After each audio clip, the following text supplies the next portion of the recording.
You'll hear part of a talk given by an international student counsellor speaking to a group of overseas students during their orientation week. First, you have some time to look at questions 1 to 4.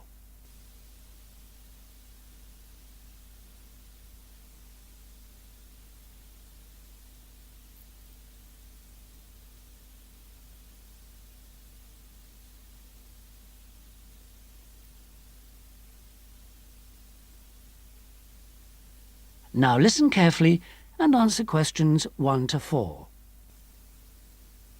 So the counseling services we offer deal with any problems arising from your studies or in your life outside the university. Let's take academic counseling. If you're confused about subjects or how to combine them in your degree, then we can advise you and discuss the career you are aiming for so that you can see it all in context. We can also chase up your tutor if you're not getting proper feedback on how you are getting on in your subject. Besides help with academic problems, you may also need personal counseling. If you think you're already under stress, well, just wait till classes begin next week. You'll have to start adjusting to teaching and learning methods that may be unfamiliar to you, as well as the mounting pressure as the deadline for that first assignment creeps up on you. And, of course, you have to cope with all this without your usual social network. You know, the social contacts, family and friends you could normally rely on for help. All of this causes anxiety. Studying overseas can trigger a personal crisis. You may have left a lot of what you might call unfinished business back in your own country.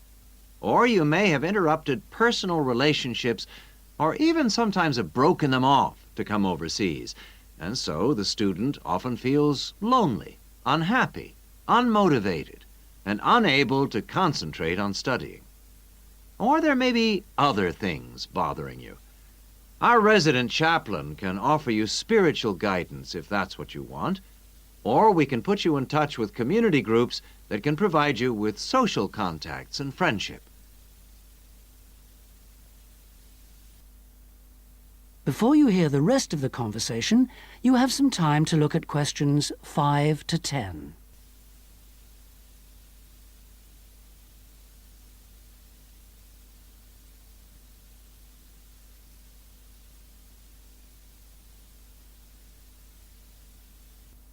Now listen and answer questions 5 to 10.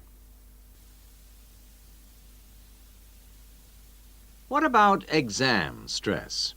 It affects nearly everyone to some extent, but especially overseas students like yourselves. There may be a huge amount of family pressure on you to succeed. And if you fail a subject or drop out of a course because it's too difficult, then your self-esteem can suffer. But it's not the end of the world if you don't pass an exam. I had to resit first-year anthropology, so I can certainly offer you a sympathetic ear. Anyway, exam failure can lead to worrying changes in the way you normally behave.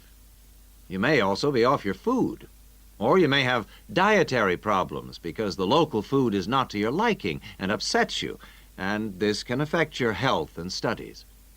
Glenda Roberts is our dietitian in the health service, and we can put you on to her. And we all have money problems, don't we?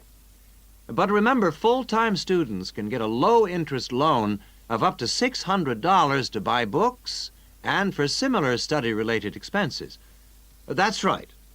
And you can get double that amount if you can't afford an item of equipment you need for your course, a musical instrument, for example. And it doesn't stop there. When you move into a flat, starting up expenses, including furniture for it, can be covered by a loan through the welfare service. See Jill Freeman for details. Can we help you? Well, last academic year, in spite of staff cuts, we counseled 240 international students for a total of 2,600 hours counseling.